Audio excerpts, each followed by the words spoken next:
All right, everybody, I'm going to get started. And for those folks that are outside, you can come in whenever you're ready. For those folks that are online, thank you so much for being here. This is Hatfield's Research Seminar, and my name is Cinnamon Moffett. I am the Research Program Manager at Oregon State University's Hatfield Marine Science Center, and I will be your host for today. Just a reminder, this is a hybrid event, so that means we have folks online and folks in the room. For folks online, your camera, mics, and screen shares are disabled, so if you have any questions, go ahead and put them into the chat, and our two amazing volunteers, Roseanne and Rose, will be able to read those questions out if we need to deal with any technical issues, or if you have any questions for our speaker at the end of today's presentation. For folks in the room, if you have questions at the end of the presentation, please either raise your hand and I'll bring you a mic, or go to the mic stand that's over on the side of the auditorium. That way we make sure that our remote participants are able to hear the questions as well. Wanted to make a couple of announcements. We are recording today's event, so if you need to share it with somebody who decided to stay at home because we had no power this morning, feel free to do that. It will be posted on the past seminar page in a couple of days. So thank you for our speaker for allowing us to do that. I also just wanted to let folks know this is our last seminar of 2022. So we will start again after the winter break on January 5th. George Walbusser is going to come and give us a talk about all of the different types of ocean acidification work that he's been doing with pink shrimp and oysters. It's been a little while since he's presented to us, so we're excited to have that information. So that'll be June 5th. But the reason you're all here is for our speaker today. So I'm going to do a quick introduction, even though most of you already know today's speaker. So we have Joe Haxel, who's a researcher in the field of ocean acoustics and leads the Triton Innovation at the Pacific Northwest National Laboratory, a project focused on removing barriers to marine energy developments. He's an alumni of Oregon State and of HMSC, where he worked with the Pacific Marine Environmental Laboratory's acoustics program. Joe has left us and now lives with his family in the upper northwest corner of Washington State in the North Olympic Peninsula, where he enjoys Canadian radio, BBC Canada, and spending time with his family on the runaway. So I'm just going to leave it at that and hand this off to Joe. Joe, floor is yours.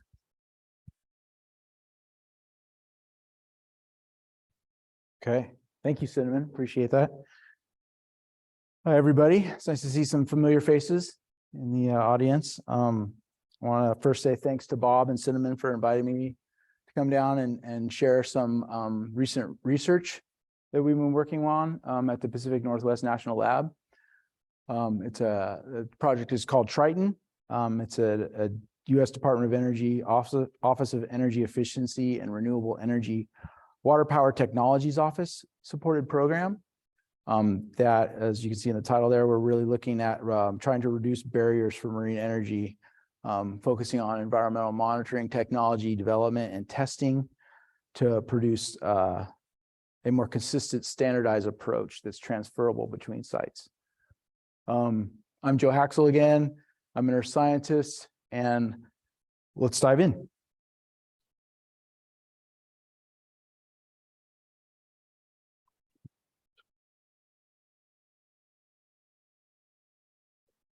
Okay, so today I'm going to start a little bit with just orienting folks with the national labs. A lot of people probably aren't familiar with DOE's national labs. There's 17 of those spread out across the country. All the logos for the national labs are shown here. PNNL, the Pacific Northwest National Lab, is located in the northwest corner of the country. We have about 5,000 employees in the lab, most of whom are centered in Richland, Washington. The history of the lab comes from research and engineering around the Hanford facility, the nuclear facility there near the Columbia River. But PNNL also has campuses in Seattle, Portland, and then the one I'm going to talk to you today about in Sequim, Washington. It's up near the Sound.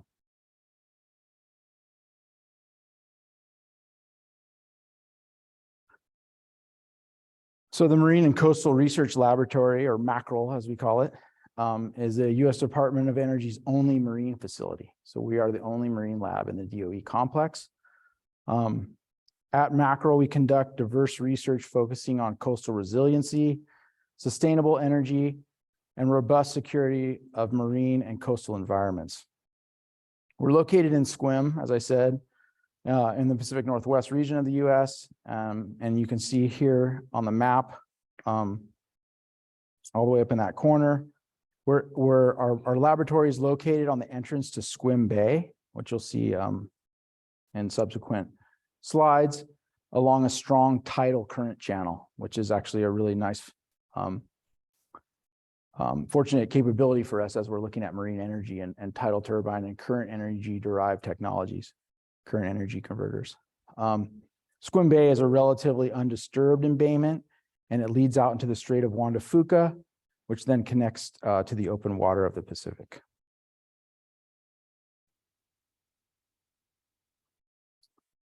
So our unique location in combination with our suite of vessels, laboratories, facilities, and equipment enable us to perform diverse research.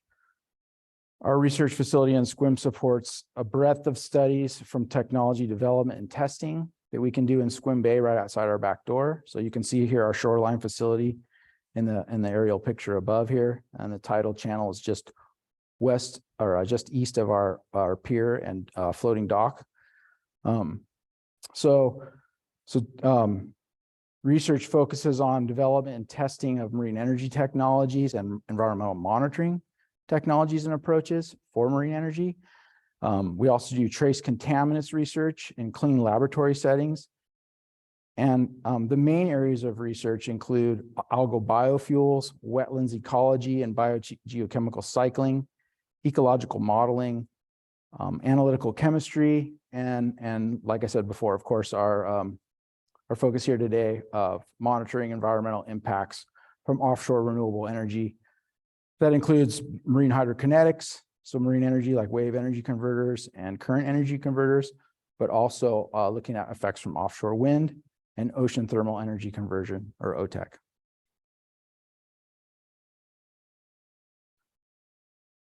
So circling back now to our focus of this talk for marine energy, here's a figure from a recent National Renewable Energy Laboratory study, highlighting the marine energy resource opportunity potential along the US coast. So the types of marine energy are shown in the upper right-hand corner, and they're color-coded, with wave energy being denoted with blue, tidal energy in orange, and the numbers that are being reported there are in terawatt hours per year.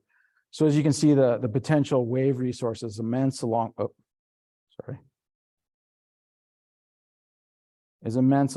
coasts. The authors here do a nice job of framing the numbers in the report, if you read it, that around 57% of the nation's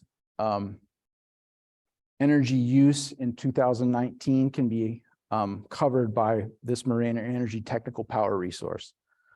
So just showing that, it is if we can tap into the technologies that allow us to get at these renewable sources, it can cover a significant amount of the energy needs for our country, help us reach our energy goals for reducing carbon emissions, and also stabilize the long-term energy security of the country. So that's sort of the motivation a little bit behind the marine energy industry. So kind of backing in at the two ones that we're going to focus on today, the MHK, or marine hydrokinetic energy, is a renewable energy resource that is taken from ocean waves, currents, and tidal resources. In the open water wave realm, there are a lot of different types of devices being considered and designed with, God dang, this thing keeps jumping around. And there's very little convergence essentially in the device types. So the optimal approach for this type in the waves environment hasn't really come into view, like say, for instance, offshore wind turbines. We sort of know what those are going to look like, right? That technology is converged. There's a very standard type of approach to those. In the wave environment, it's still really the Wild West. The verdict's still out on what's going to work best. Some devices are small and can power autonomous underwater vehicles or charge hybrid vessels. Others are being considered at a much bigger scale, on the utility scale for power generation. And then also these devices might eventually be deployed in arrays. So many systems being linked to a central power transmission line, similar to offshore wind. And that's in hopes of producing power for the utility grids. In the US, there's only a few test areas for marine energy devices, one of which most folks are probably pretty familiar with. It's being constructed offshore here, off of Newport, called PacWave. And these facilities are really critical because to further the technology readiness levels of all of these different devices, they really need iterative, rapid prototype testing. So they need to be able to get these devices in the water, learn from the test, pull them back out, put them back out rapidly. But because of the novelty of these structures and devices going into these sort of unique coastal habitats, there's a lot of concern stemming from the regulatory community around the uncertainties of what these devices will sort of do from an ecological standpoint, and potentially have what those potential environmental impacts are is still a question because we haven't had a lot of devices in the water to monitor around.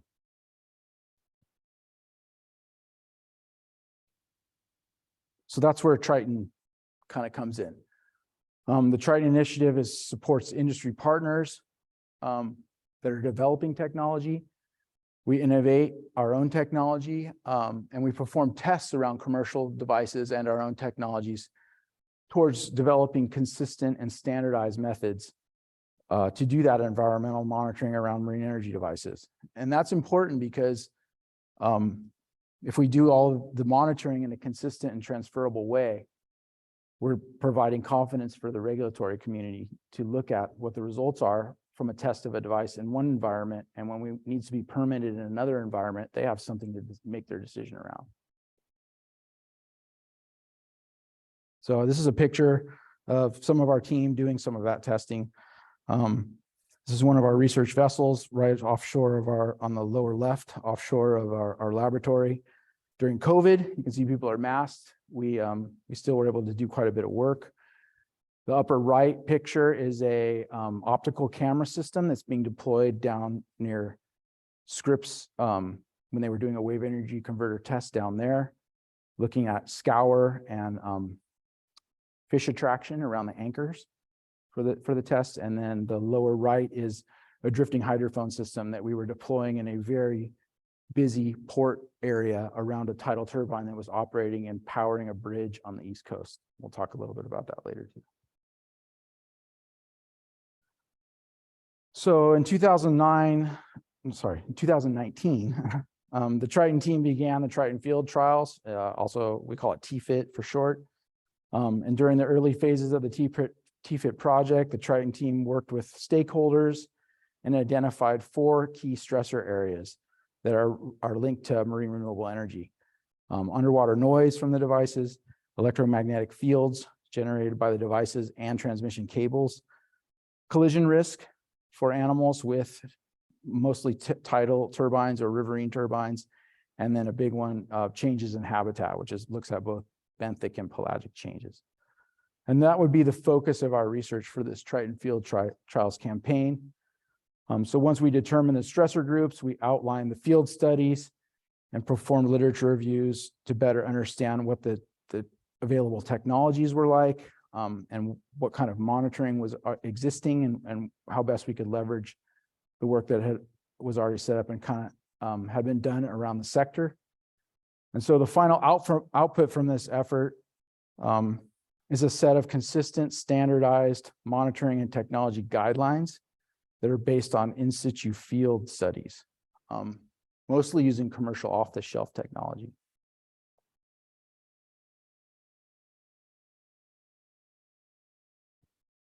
In 2020 and 2021, right, sort of around the peak of, or early part and peak of some of the COVID pandemic, things that made things challenging to travel, we were still able to get out and perform our tests of these technologies at active marine energy sites where there was either a turbine deployed or a wave energy converter buoy deployed.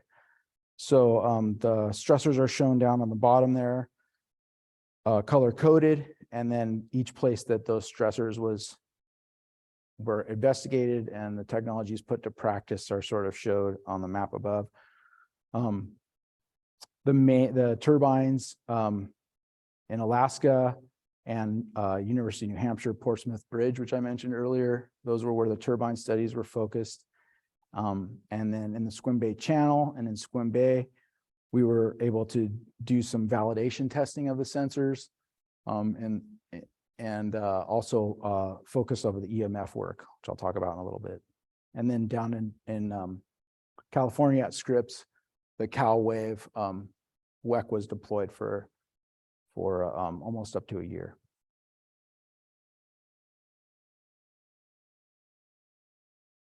So here's a few more photos of some of our team and staff, similar to the ones I showed before. The EMF team in the lower left used a towed magnetometer from one of our vessels and did a spatial survey of a medium voltage scale transmission cable that we put down across the channel, similar to what you'd see from a marine energy, an operational marine energy project. And Lynette Henry, so some of you may know her, that she was Sarah Henkel's postdoc here for a while, is in the upper left. And she's using that optical camera that I discussed down around the Cal Wave WEC at Scripps. Garrett Staines in the upper right, and he has an acoustic camera that's for near field detection of smolts and smaller fish, looking at collision risk in riverine areas in the near field. Some of these rivers are incredibly turbid, so optical systems don't work at all. So you have to pivot and go into an acoustic technology to do that detection. And then I'm down in the lower right deploying our drifting hydrophone system near the turbine in Portsmouth.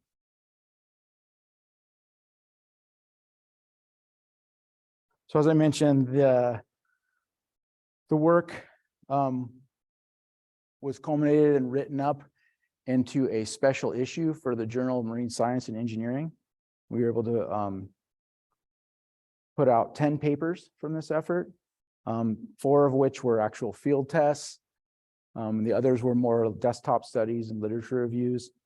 And so there's a QR code here if you're interested in sort of looking at those. I'll talk a little bit more about each of them here, but that's sort of the reference to the special issue cover, which should be familiar as a title slide as well. And here's the titles of the 10 papers. So give you a second to sort of look at those, but there's a pretty broad range of things we did outside of just those 4 stressors. So for instance, we had a study that looked at lighting for marine energy installations and what's sort of being used now, what are best practices, and made some recommendations with some lighting experts around that. There was a science communication effort, which I'll talk about later, that was very effective and did a good job of dissemination of our results. We also had our DOE technical manager write a paper that sort of sets up, is a good sort of summary of why we were doing this work and sets up how we came about choosing the technologies that we did and the sites that we decided to go to. So I encourage you, if you're interested in any of these in more detail, to go to the special issue. All of those are open access and available online. So now several of the Triton team research members here are shown. And in 2022, each of these folks presented a deep dive into their stressor topic area during individually focused Triton webinar series talks. And in these talks, they highlighted their research and recommendations that were included in their papers in that special issue. So next, I'm going to talk a little briefly about each one of these studies and sort of give you a little preface about what was done. And then there's also links to the webinars in the next slides if you're interested. So Kate Bino She's our modeler, our ecological modeler, and she dove into an evaluation of predictive modeling. So looking at the availability and maturity of the numerical models that are out there that can inform environmental effects. If we can get models that are consistent and provide the information that is necessary for the regulators, that's certainly a less expensive way to go, but you have to be able to validate those models in a good way. So she really dove into what's available from the modeling perspective, and then makes recommendations on sort of what models to use in what scenarios and what different models apply to the different environments.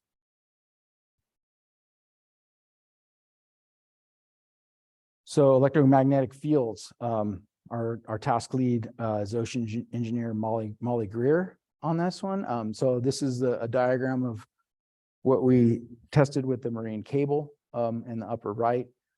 You can see our lab facility there, our dock. We ran a cable out across the channel in a couple of different configurations, and then towed the, ran the cable, transmitting electricity from shore out to a point source and then back. So we actually were able to sort of simulate a device out on the end of the cable, as well as the transmission along the cable itself. And the concern there from EMF is obviously that marine species could be sensitive to changes in the magnetic field that are induced from the transmission cable. So her study was interesting, and she was able to really pull out the importance of understanding the background in the magnetic field prior to actually trying to measure the cable or a change induced by the cable or device. Just getting the background characterization is not a trivial task. So.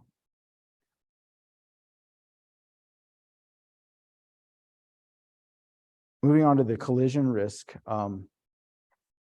stressor, led by Garrett Staines. Garrett really, like I mentioned before, the concern here being for fish being struck by the turbine blades.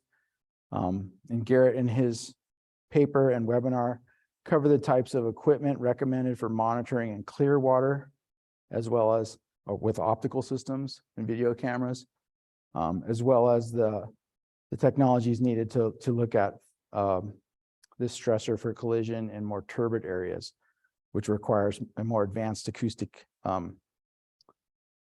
camera technologies. So, Garrett went to the Tanana River, which you can see in the lower left is not a very clear water area.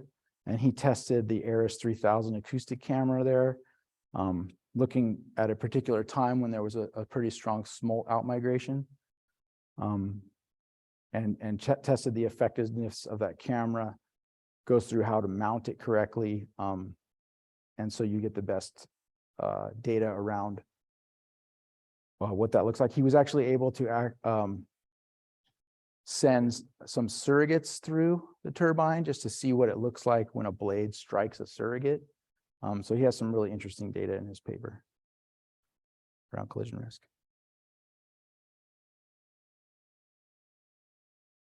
So I went with the team to the University of New Hampshire's Living Bridge project, which you can see the tidal platform in the upper right figure.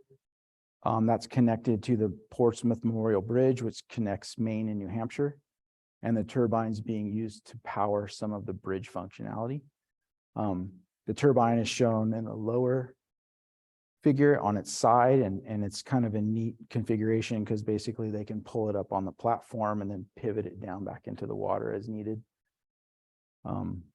It's 25 kilowatt power capacity, and we were able to use a commercial off-the-shelf system, rig it up to a surface buoy, and build a drifting system. And I'll talk about why a drifting system is the best application for this later on in the talk. But there is, fortunately for underwater noise and acoustics, we already have a really nice engineering standard and specification for characterizing marine energy devices. The International Electrotechnical Commission put out a technical specification in 2019, the 62600-40 for acoustic characterization of marine converters. This was one of the first tests of that technical specification. We were actually able to go out, follow the guidelines. We're making recommendations to the maintenance team on some of the things that work and don't work about the specification. And then the next step is to see how the specification and characterization from that approach informs the regulatory framework that NIMS has around acoustics for fish and marine mammals. So our use case here for underwater noise was a tidal turbine, obviously, and really focusing on the drifting hydrophone technology.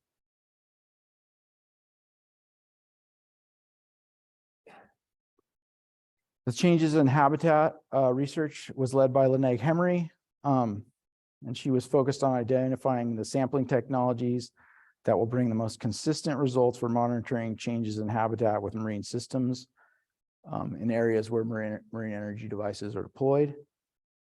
After discussing with several subject matter experts about the various technologies available, it appeared to her team that literature review was really necessary to sort of do this. There's a very broad array and range of technologies that that can be used to address this stressor, and they needed to catalog the diversity of these technologies that are available for benthic and pelagic habitats. And so her review identified a selection of the technologies that provide the best results for wave and tidal energy sites. In addition, they selected the 360-degree camera shown below and did some field testing of that with that technology at the Cal Wave WEC down at Scripps Institution of Oceanography, testing the effectiveness of the camera and the sensor itself, as well as the deployment, cycling, and basically range to target. She was really focused on that. So. I mentioned before we had a task and a paper that's pretty unique in the special issue, really focused on the science communication, which it was really interesting. They built a science communication framework for the results from this work, and sort of write up what the approach was and how, and also looked at sort of the effectiveness of the approach. So that was led by Kayleen Gunn. And this framework for conducting communications and outreach for Triton involves several channels to communicate and connect the research and partners and key stakeholders within the marine energy and outside of that as well. In the paper, Kayleen presents all the strategies, like I mentioned, and the successes and all of, as well as the lessons learned. And this has really shaped this task for Triton in years to come. So we sort of did a lot around a whole bunch of different platforms, as you can see, and based on the evaluation, we got to see which channels were most effective for getting our results out, and we've honed our approach now to focus our effort on things that are most effective. She addresses in the paper. So that sort of wraps up the TFIT part of Triton. Triton is moved on from TFIT, which was sort of wrapped up this year, into looking, instead of just focusing wholly on the stressors around marine energy, now we're starting to look at, research around the interaction between the stressors and receptors and how to monitor that in an effective way. I think that's important because that's really the piece the regulators are going to want to know about, looking at how the species they manage are affected by the different types of stressors. It's important to measure the stressors, and if we can show the relationships between the stressors and receptors, it's often easier to measure the stressor and get that information. But we sort of need to know what that relationship and connection is. So currently we have a tethered balloon system technology that we're working with Sandia National Lab on, and that's basically an aerostat balloon that was developed for atmospheric radiation monitoring. but we've adapted the platform with a large sensor suite. We did a sensor validation test 2 weeks ago with this technology. And next slide, I'll talk a little bit more about that. The second thing that we're focusing on right now is a probability of encounter model development. That's around the collision risk problem. And so we've collected smolt outmigration data again, and now we're working on an updated and new model that sort of informs that collision risk for regulators based on data, on in situ data.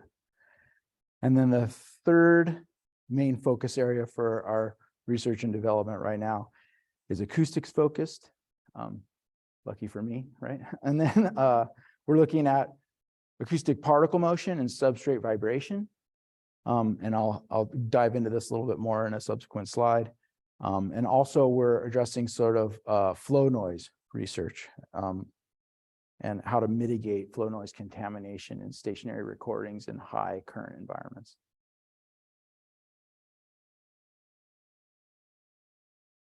So first, the tethered balloon. This task is led by Alicia Amerson.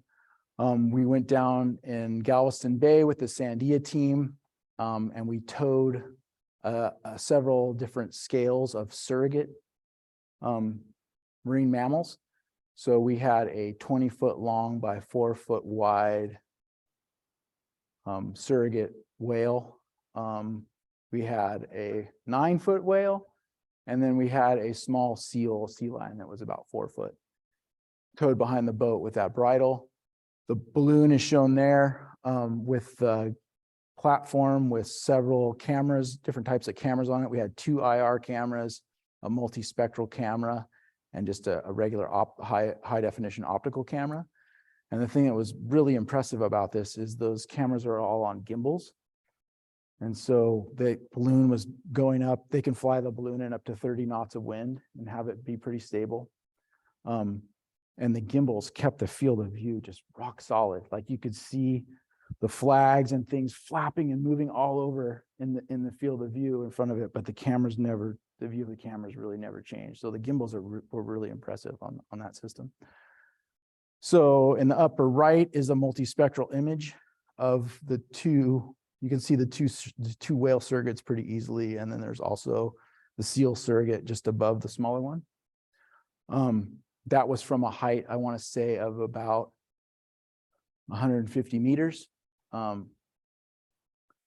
We tested the balloon at several heights. We would take it to 50 meters, and what we were really interested in was filling out a matrix of pixel depth, essentially, on those known target sizes. So basically, we were varying the height of the balloon and then towing the surrogates out by range and mapping the amount of pixels we could use to define the shapes of the surrogates out to a range, just to see what the effectiveness was of the different technologies. So the multispectral did really well. That was a coastal blue wavelength, which actually can see a little bit underwater if the water's clear enough. And below that's an IR image when the balloon was, I think, at 250 meters and elevation, and then the surrogate was out pretty far. We have a range with at 150 meters, we had a range of 0.75 miles. So our field of view was 0.75 miles. So it's a pretty good approach so far. The first validation of it. Our next steps on this technology are to take it to a live site where we have animals and see if we can get similar results using the cameras that perform the best: an IR camera, the multispectral camera, and one optical camera. The evolution of this in the far-ranging thing we see. I mean, these can be deployed from land. They have a winch system that they're used to towing these all around. You can take them out to land areas, but the next step is to get it on a boat or a vessel if we can. And then the long-ranging thing is to put it on an autonomous platform, like a large buoy, and be able to control the balloon system and the cameras from a remote connection. The advantage here over drone images is that you have a long time series for monitoring, right? You can put this balloon up indefinitely until, because it's powered, the tether is powered, and you're getting data coming down too. So it really can open up that sort of monitoring capability beyond what's available right now.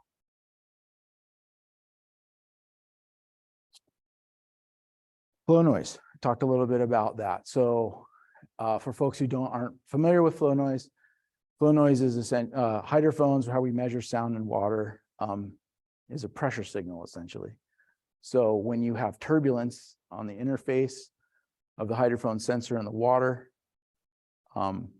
that induces a non-acoustic pressure fluctuation. So essentially a contamination of the signal. It's usually restricted to low frequency. It's a known problem, but if you want to measure underwater noise long-term and not just take sort of snapshots with drifting systems, it's a very challenging thing to do in high current. So you can see here we have four hydrophones on the bottom, 3 different types of flow shield. The last one on the right is a control hydrophone. And we've mounted all of those onto a lander unit. On the front side of the lander unit, we have an ADCP to measure water column velocity.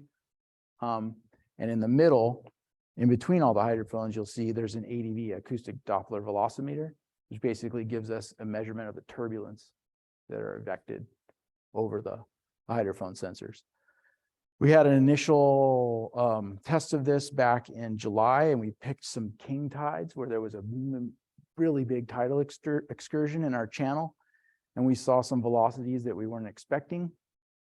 And we actually had this lander unit down on the seafloor, screwed anchored in to the bottom, and it still flipped.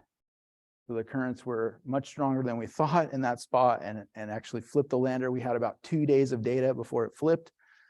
And so some preliminary results, we're going to repeat the experiment with more weight and not pick king tides, pick a little bit less strong currents. And so, but this was really encouraging, these results right off the bat, because these 2 curves show the baseline recordings from the hydrophone with no shield on it, and then the oil-filled shield to the right. And so you can see just right off the bat, there's a significant reduction in the noise levels between the oil-filled and the baseline when currents are higher. So I need to back up and talk about the current speeds. The current speeds are shown by color. So blue is basically no current. The ones on the bottom are just, it's static. It was slack tide.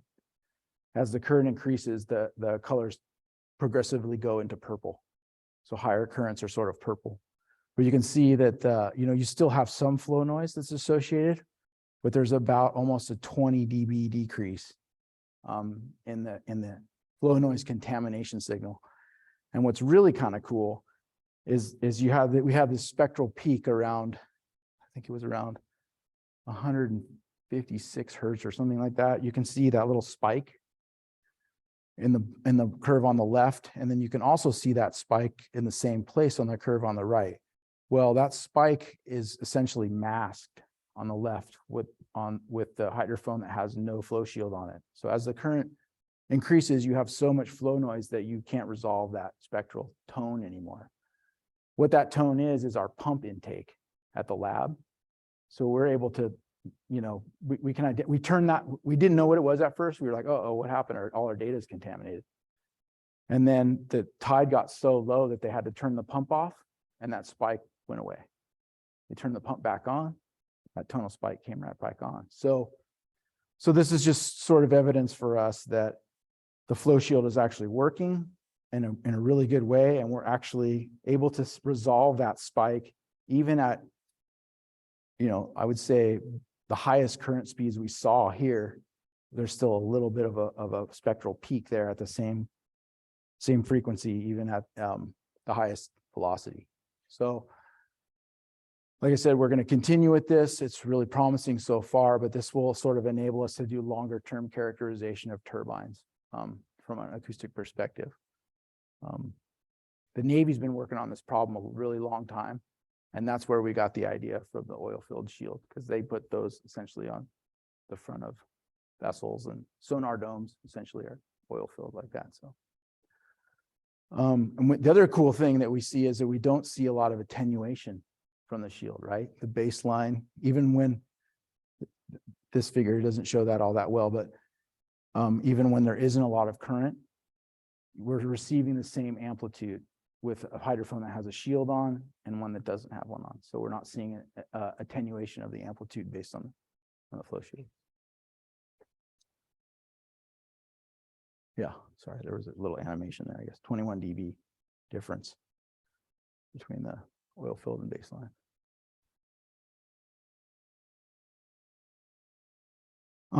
The second thing we're doing with regard to acoustics is acoustic particle motion and substrate vibration for fish and invertebrates. So folks probably don't know all that well what acoustic particle motion, what I mean by that. Typically, sound is measured. It's just sound pressure is measured. It's just a scalar amplitude from a hydrophone. But there's a second component of sound that's actually the water molecule movement that's associated with that pressure, propagating pressure wave. And so that's essentially like an oscillatory motion of the water molecules. That is a vector quantity. So from that, we're actually able to get an amplitude and a direction. It's three-dimensional. So the reason why this is important is because of essentially marine mammals are like us, right? We hear with pressure. We have an eardrum and we're sensing a fluctuation in pressure, but fish don't hear like that, right? Fish have ear bones. They're all fish and invertebrates that are sensitive to acoustics are sensitive to particle motion, but not all fish are sensitive to sound pressure, right? So, but the regulatory framework is sort of not written around that. It's much more written around sound pressure levels. So last spring, we held a workshop and invited NIMFs and BOEM and industry and academic subject matter experts to look at measuring particle motion and how to report that around marine energy installations that could maybe better inform the acoustic impact of the devices, specifically for fishes and invertebrates, because the marine mammal piece has a nice framework and is already set up with hydrophones. So we had a good turnout with that.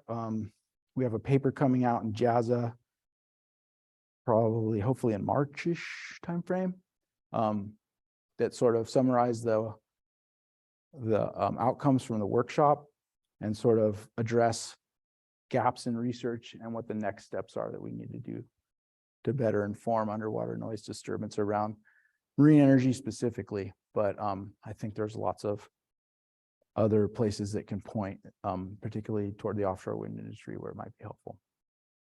So in year 2, we now have a particle motion sensor in-house, and we're going out to measure particle motion disturbance around marine energy converters that are being deployed in Hawaii in the next few months.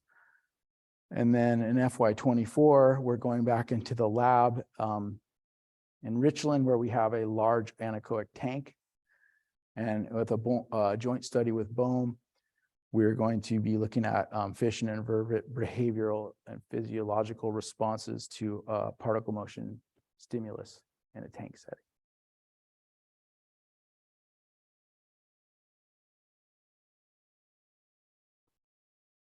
Okay, so that sort of wraps things up from the Triton perspective. Here's a whole bunch of links and QR codes and things if you are interested in connecting with us. I really encourage, if you've seen anything that is of interest to you, PNNL is very interested in building partnerships with universities on research projects. So if there is stuff that is of interest that we've talked about, or you have an idea, please reach out. You can contact me, or you can send an email here, and we'll get you connected. If it's not one of us, we'll get you connected with the expert at PNNL that sort of is interested in that field of research. Okay, so I think with that, I'll wrap up and take questions.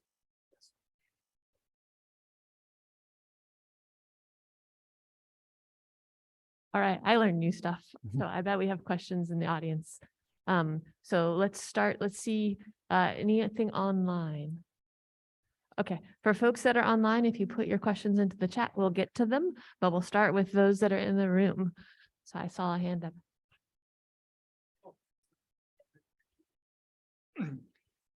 It's a very interesting that, the flow noise study that I've done.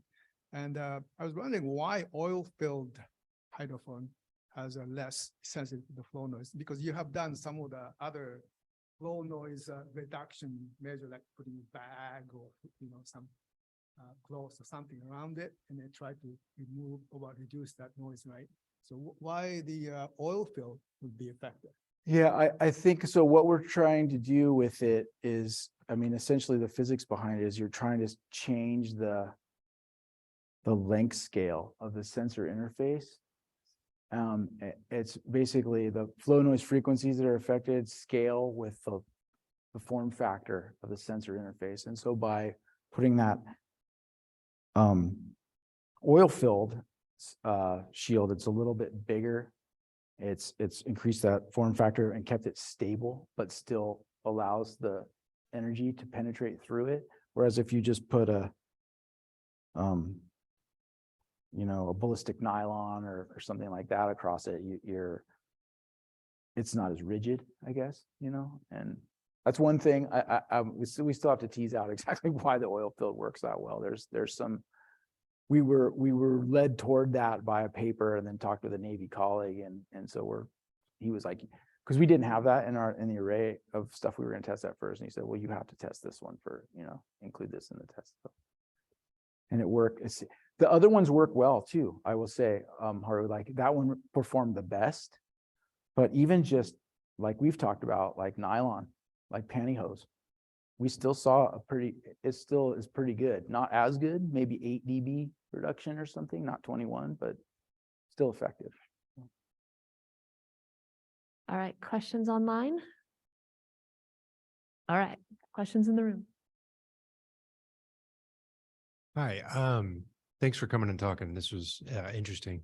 I'm more on the EMF side, and I'm really curious if you have any plans or really great ideas. I have some ideas, but about how to monitor wildlife interactions with regards to EMF, noise and stimuli. Yeah, so BOEM has invested a fair amount, right? I'm sure you're familiar with the BOEM studies that they've been doing. We have at PNNL, we have a Helmholtz coil to look at lab sort of work, and we've done a little bit of work with lobster and skates.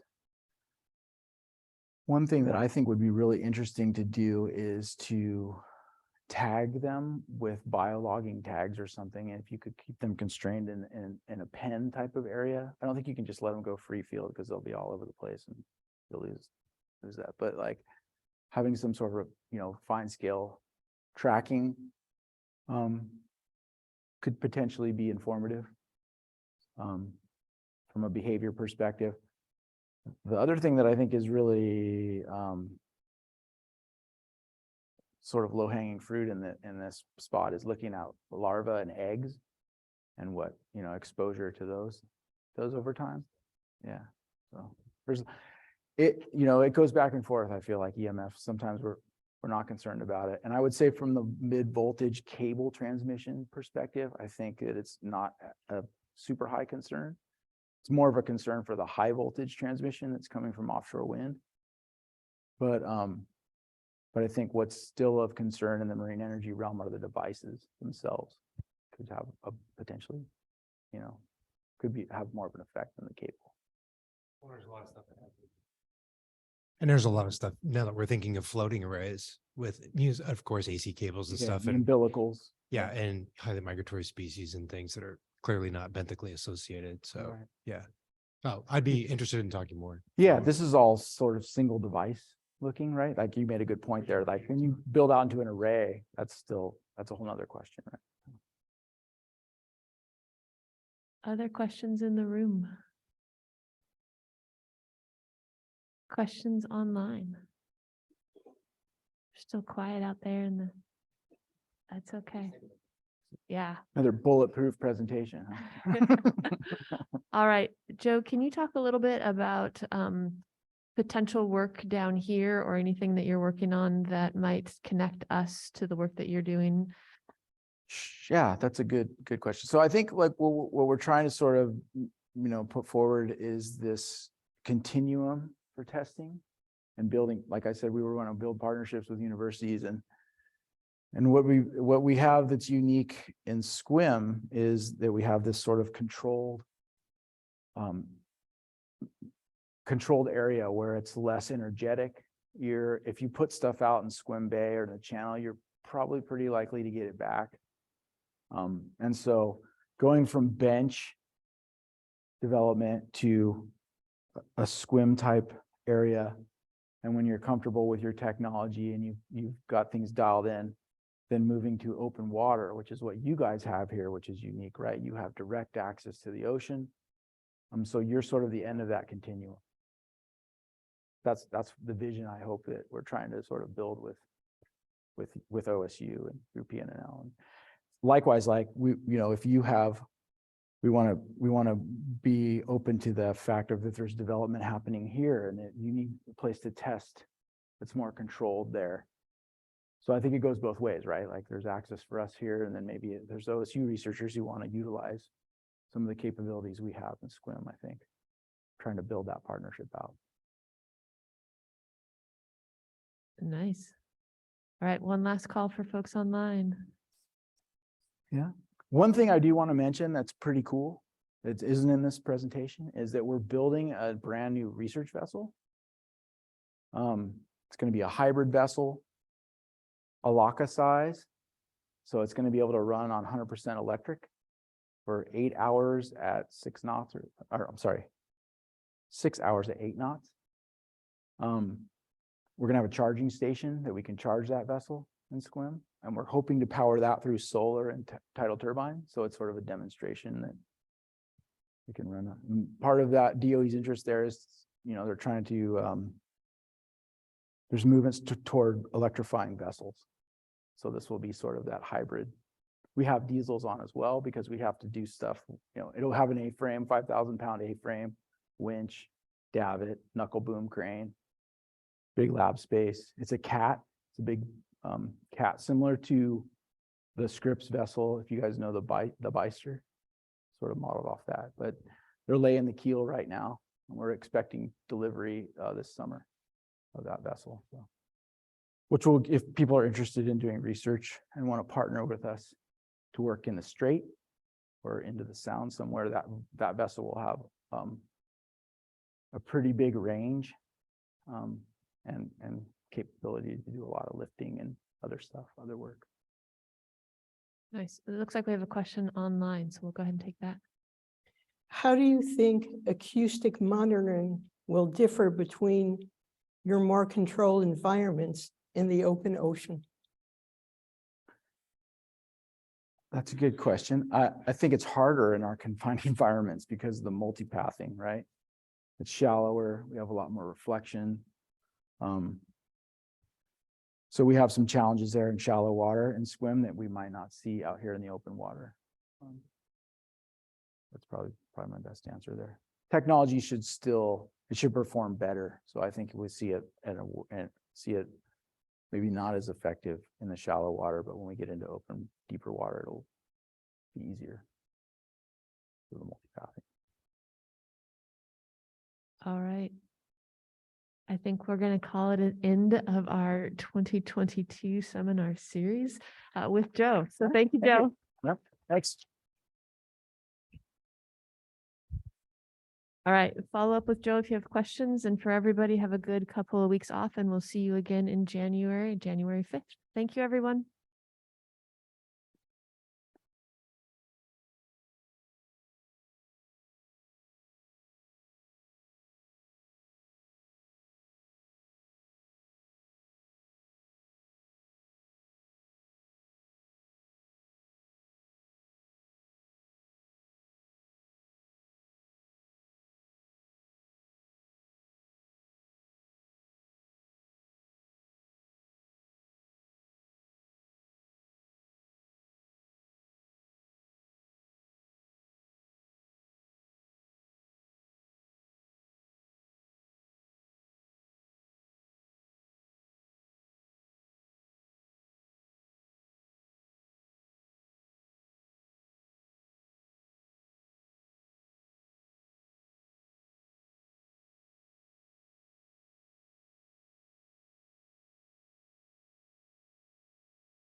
For Fix Online, we're going to end the presentation now. Thanks for joining us. We'll see you in a couple weeks.